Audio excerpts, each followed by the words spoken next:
This happened between May and November last year. My name is Ryan. I'm 28 years old, and I live in a small apartment complex in Boise, Idaho. I work from home as a freelance video editor, so I spend most of my time inside. My neighbour on the right side was a man named Mr. Harlan. He was probably in his late 50s, lived alone and barely came outside. I only saw him a few times in the beginning, mostly when he was checking his mailbox or watering his small plants. He seemed quiet, so I didn't think much of him. The first time I felt something was off was in early June. I was working late one night and went to the balcony to get some fresh air. I noticed Mr. Harlan sitting in the dark on his balcony, just staring towards my side. When I looked at him, he didn't look away. He kept staring. I felt uncomfortable and went back inside. After that, small things started happening. I would come out of the shower and see my curtains moved slightly, even though I always leave them closed. Sometimes I would find my doormat turned in a different direction. Once I found a small piece of paper slipped under my door that just had the word nice written on it. No name, nothing. I started feeling watched all the time. One afternoon I was cooking and playing music.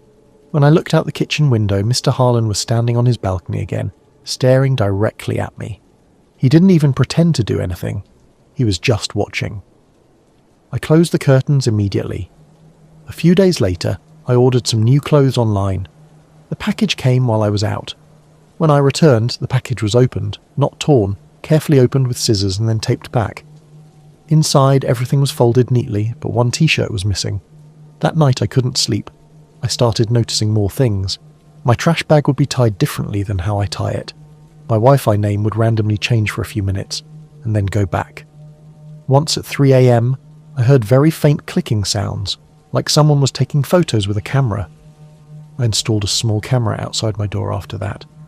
The footage showed Mr. Harlan standing outside my door for almost 40 minutes at 2:50 a.m. He wasn't doing anything. He was just standing there, sometimes looking at the door, sometimes looking at the floor. He left without knocking. I finally decided to talk to him. One evening I knocked on his door. He opened it quickly, like he was waiting. I politely told him that I felt uncomfortable with him watching me so much. He just smiled a little and said, "I'm just a lonely old man. I don't mean any harm." After that conversation, things got quieter for a week. Then, on a Friday night, I came home late from meeting a friend. When I entered my apartment, I smelled cigarette smoke. I don't smoke. I searched the whole place, but found nothing. On my computer desk was a new pack of cigarettes and a lighter. The same brand my father used to smoke before he passed away. I never told Mr. Harlan about my father. That was the night I decided to move out. I left that apartment 2 weeks later. I didn't tell anyone in the building where I was going. It's been almost 4 months now since I moved. I live in a new place on the other side of the city. Most days I feel okay, but sometimes, late at night, I still get the feeling that someone is watching me. Last week I found a small note in my new mailbox. It just said, "Nice place, much quieter than the old one." I don't know how he found me. I don't know what he wants, but I keep my curtains closed all the time now.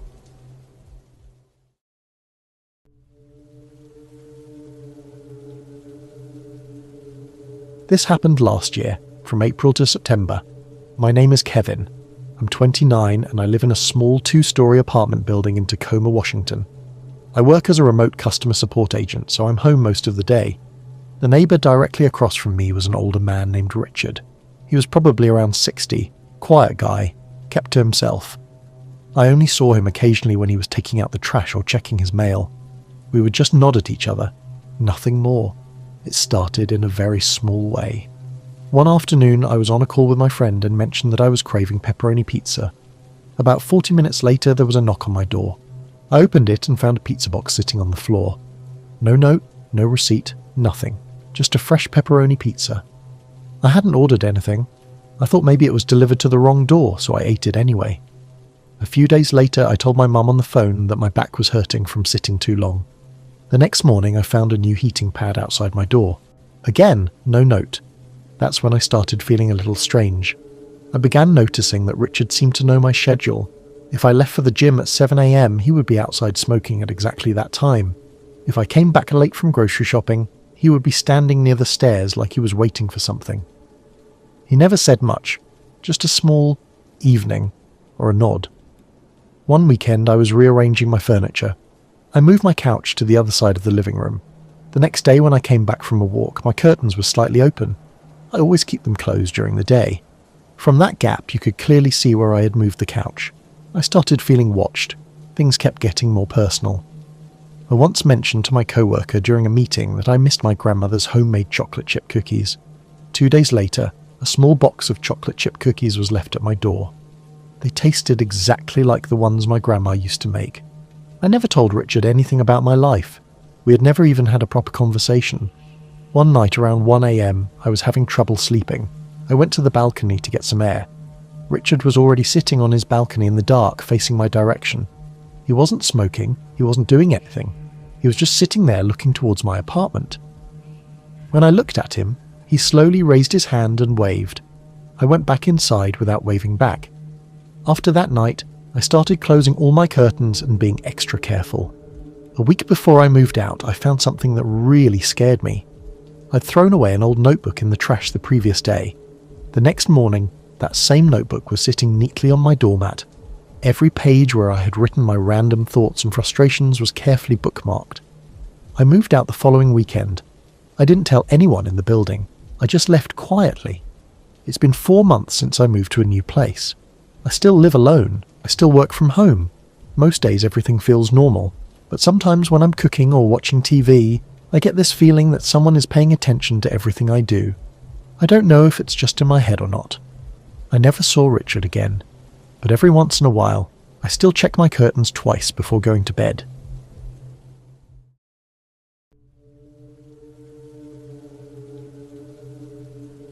This happened from July to December last year.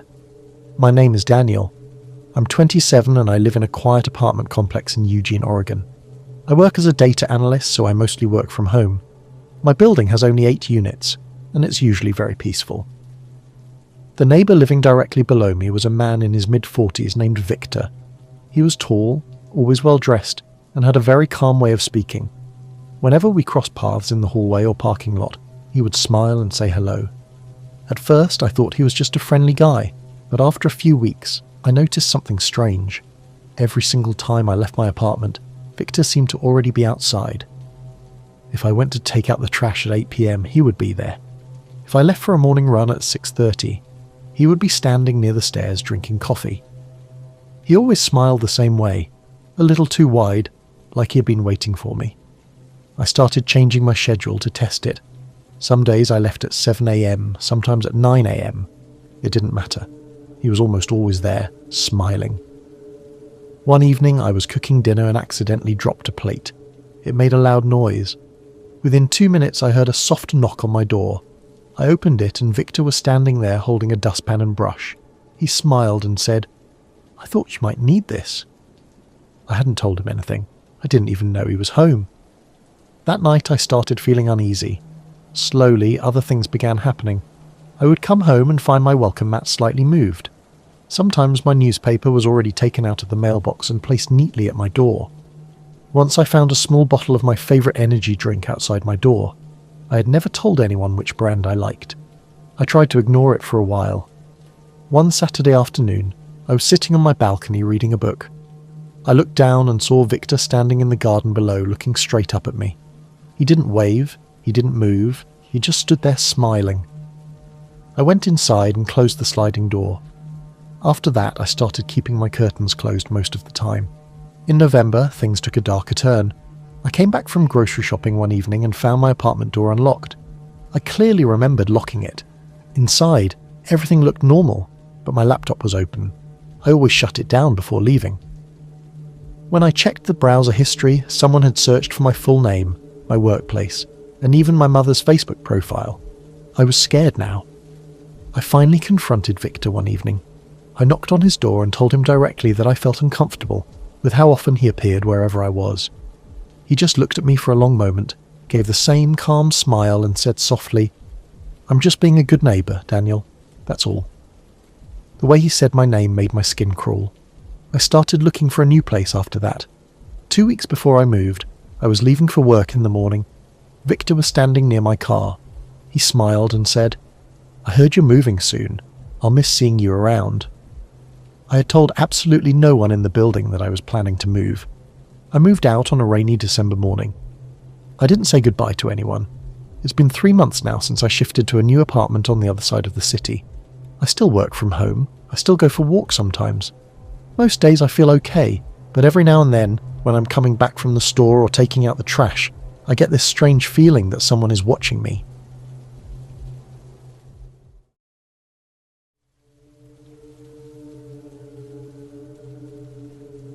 This happened between August and October last year. My name is Michael.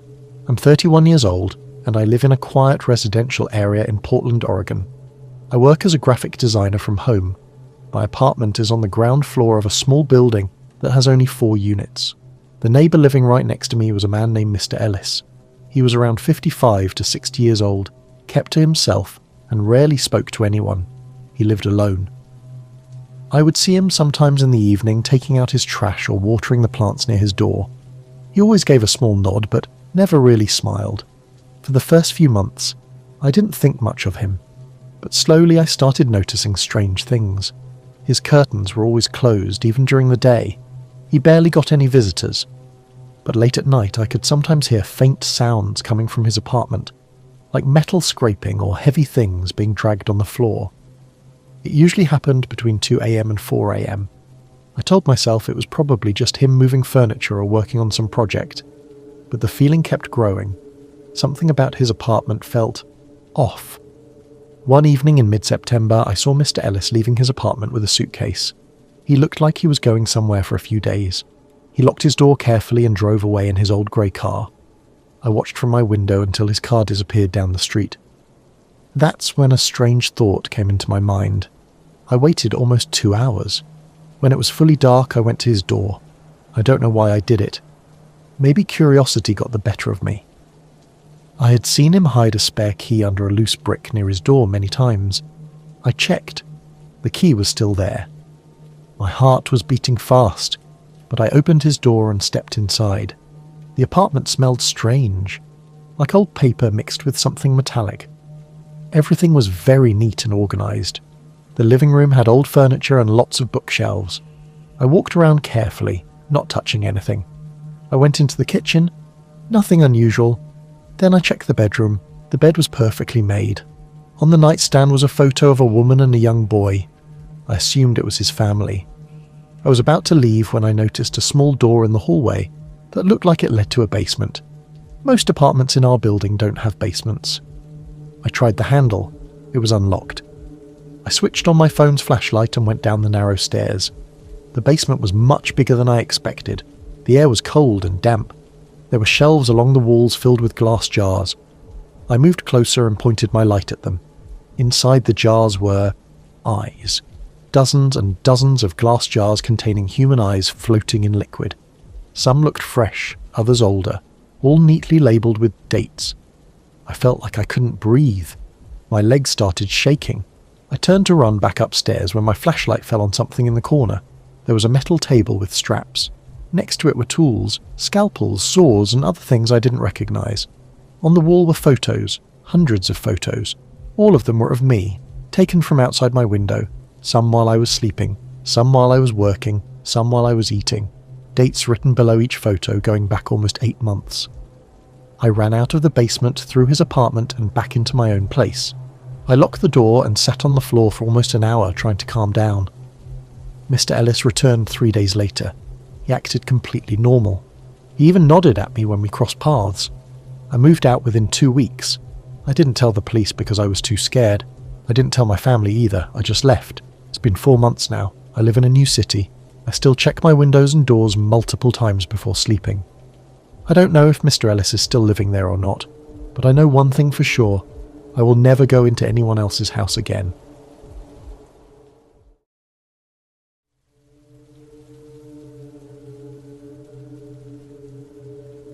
This happened last year, starting in June. My name is Sahil. I'm 28 years old and I live in a small apartment complex in Raleigh, North Carolina. I work as a software developer and mostly work from home. The building is quiet, only 12 units, mostly families and older people. My neighbour to the left was a woman named Mrs. Bennett. She was in her early 50s, polite, well-dressed, and lived alone. She had a small garden outside her apartment where she grew flowers. Whenever we met in the corridor, she would smile and ask how I was doing. She seemed like a nice, normal lady. At first, I didn't notice anything strange, but after a couple of months, small things started catching my attention. One day I threw away an old red hoodie that had a small hole in it. The next evening I saw the same hoodie hanging on Mrs. Bennet's balcony, neatly folded. It looked freshly washed. I thought maybe I was mistaken, but I was sure it was mine. A few weeks later I lost my favourite coffee mug. I searched everywhere but couldn't find it. 2 days later I saw Mrs. Bennet drinking from the exact same mug on her balcony. She noticed me looking and just smiled gently. I started feeling uneasy. I began paying more attention. I realised that Mrs. Bennet always seemed to know when I was home. If I ordered food, she would come out of her apartment around the same time the delivery guy arrived. If I had friends over, she would be watering her plants the entire time they were there. One night in August, I was on a late call with my team. Around 1 a.m, I stepped outside to get some fresh air. Mrs. Bennet was already standing on her balcony in the dark looking towards my apartment. She didn't say anything, she just stood there. I went back inside quickly. After that incident, I started keeping my blinds closed most of the time. In September, things became more disturbing. I had a small argument with my girlfriend on the phone one evening. The next morning, I found a handwritten note under my door. It said, "She doesn't deserve you. You are a good person." The handwriting was neat and feminine. I knew it was from her. I never told anyone about that fight. By this point, I was properly scared. I thought about complaining to the landlord, but I had no solid proof, just strange feelings and small incidents. One Sunday afternoon in early October, I saw Mrs. Bennet leave her apartment with a suitcase. She looked like she was going for a weekend trip. She locked her door and drove away. I waited for almost an hour. Then I did something I never thought I would do. I took the spare key that the maintenance guy had once shown me for emergencies and entered her apartment. The inside was clean and smelled of lavender. Everything was perfectly organised. I walked through the living room, then the kitchen. Nothing unusual. Then I found a small locked room at the back. The door was old and heavy. I managed to open it with some effort. What I saw inside made my stomach drop. The entire room was filled with my things. My old notebooks from college, photos I had deleted years ago, empty bottles of the perfume I used, cut pieces of my hair, receipts from restaurants I had visited, even a used tissue from my trash. There were timelines written on the wall, dates when I left home, when I returned, what I ordered for dinner. In the centre of the room was a mannequin wearing my old clothes, my exact size. I stood there frozen for almost a minute. Then I quickly left her apartment, locked the door, and went back to my place. I didn't sleep that night. Mrs. Bennet returned 2 days later. She smiled at me normally when we crossed paths, as if nothing had happened. I moved out within 10 days. I told the landlord it was a family emergency. I never told him the real reason. It's been almost 5 months since I left that place. I live in a new apartment now, in a different part of the city. I still think about that room sometimes. I wonder what else was in there that I didn't see.